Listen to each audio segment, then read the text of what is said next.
We all know there was a leaked Supreme Court memo from Samuel Alito where they're talking about overturning Roe versus Wade. Now, you and I have talked about this, and I have said, just to be fair and for full disclosure, I'm pro choice, but I think Roe versus Wade was a terrible decision. I think liberals try to legislate through courts. And when major policy is decided by what is essentially judicial fiat, people think that they haven't been heard. And for all of the flaws of the legislative process, people feel they've been heard and that they have recourse. But there is 50 years of precedent. And in 1992, three Republican appointed justices, Sandra Day O'Connor, David Souter, and Anthony Kennedy, said, yes, we don't agree with Roe, but we should leave it in because there's so much precedent. So my question for you is, do you think Roe versus Wade should be overturned? This, despite whatever the ramifications may be, and what do you think, if it is overturned, what's going to happen? How would you like to see it play out?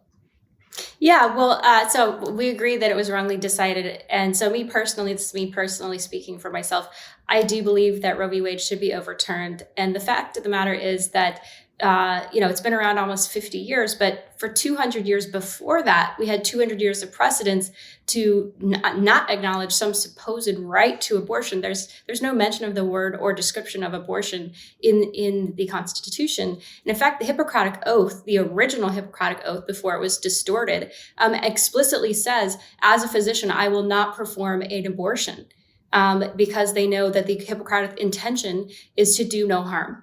And so for me, abortion is harm. I'm pro-life. And I think that precedence, just because something is there doesn't mean it's right. Brown versus Board of Education allowing discrimination in school is separate but equal. That's wrong. That was a precedent. The Dred Scott decision, which said that the Constitution was not meant to include American citizenship for people of African descent, that was precedent. You think Brown versus Board of Education was a bad decision? No, I'm saying the precedent that basically allowed for it to discriminate in the past. So precedent had to be overturned. So the fact that something is precedent doesn't make it right. And so in this case with abortion, precedence does not mean that it's right or that it's constitutional. Also we know so much more about genetics today than we knew about them in 1973 when Roe was decided. We know that immediately upon conception, 100% of the genetic components are present. So we're talking about two completely separate bodies. So when people say, it's a woman's body, well, the state has an interest when there is a second body, i.e. the child's body, at stake. And so it's two separate things. And so we have to look at them from a judicial lens of two separate individuals. And so I know, and as far as Joe Biden is concerned, I think he's shown weakness. And the truth is that the federal code explicitly says you are not allowed to go to the home of a judge or juror before a case has been decided and try to pressure them. You are not allowed to harass them. And so Biden, by not stepping up and enforcing the federal code, he's showing weakness. We saw an abortion or a pro-life group was attacked and assaulted by a Molotov cocktail over the weekend. Biden has said nothing about that. So I just think that Biden's a hypocrite. And because, he said he was going to restore the soul of the country. There's nothing like restoring the soul of the country, like demanding that abortion on demand up to the moment of birth. That's such a hypocrisy. It puts us in the category of a place like China and North Korea. There are so few countries. Europe is actually much more pro-life than we are today. And I think that we should follow their lead and to have a conscience. First of all, that's just simply inaccurate. There's not abortion up until the time of birth. And I would say abortion is traumatic for every woman who goes through it. Nobody is pro-abortion, okay? There may be some people who are pro-life, some people are pro-choice. About 60% of the country favors abortion in the first trimester, but only 30% of the country favors abortions in all trimesters. And so you are someone who is, as I understand it, is not just pro-life, but also does not favor an exception in the case of rape or incest or for the health of the mother. And that's not true. That's not what I said. I said in the health of the mother, which are very few cases actually, when the mother's life is at stake, I do think there are some cases where nothing can be done. That's life, but not health. Yes. That's a subtle but important difference. But anyway, the point is that's something that fewer than 20% of the American public supports. And to me, if someone is violated, so again, you are telling me if you had a daughter who was raped, you would force her to have that child? I would support her through it so that she wouldn't be re-traumatized and so that the violence committed against her would not be visited on the violence of my grandchild.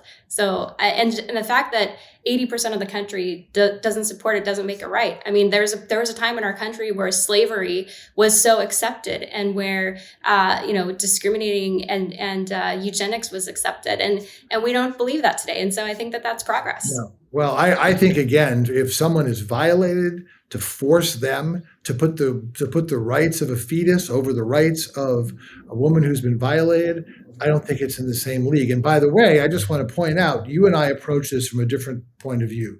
You view it through the point of religion. No, actually, I don't. Actually, I don't. I don't. Nope, I don't. Dave, you're putting words in my mouth, actually, because when I was agnostic for 12 years, I was pro-life the entire time. Again, to me, this is about ethics and science. And I know lots of libertarians who are secular people who are pro-life as well. At the end of the day, it is not committing violence against a child because the violence was committed against an adult. And I view it from the point is you have the rights of, there's the fetus and then there's the mother. Okay, it's the lesser of evils. Again, no one is pro-abortion, but I believe some people that when you get to 22 weeks, that's typical of the point of viability. And as you mentioned, a lot of European countries have restrictions after 20 weeks. That's something I support. That's something that most Americans support. But that's when you have a fetus becoming more of a real person. Okay, so I think it's not just from conception. That's where you and I disagree. So my point is, the other thing is that so many conservatives, they care so much about babies until they're born.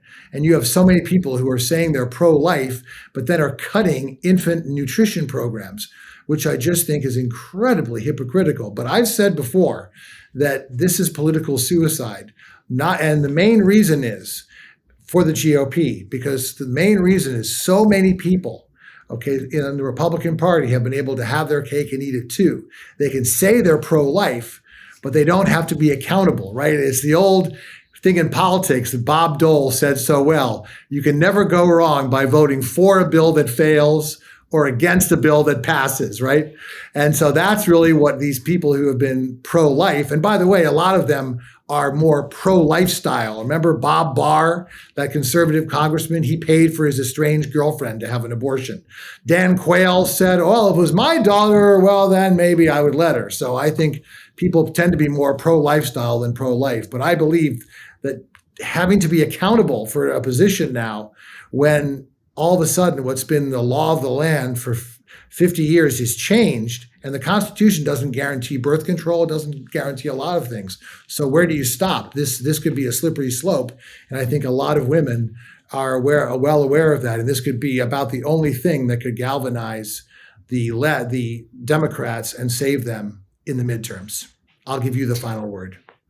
Sure. Well, first of all, Alito expressly said in his ruling, this has nothing to do with any other case. This has nothing to do with birth control. This has nothing to do with gay marriage. This has nothing to do with any other case. This is just this. So I don't find out fear said that he wasn't going to overturn Roe versus Wade. So what? People no, he said it was precedent. He didn't say he wouldn't overturn. He said it was precedent. And that's true. It was precedent. Okay.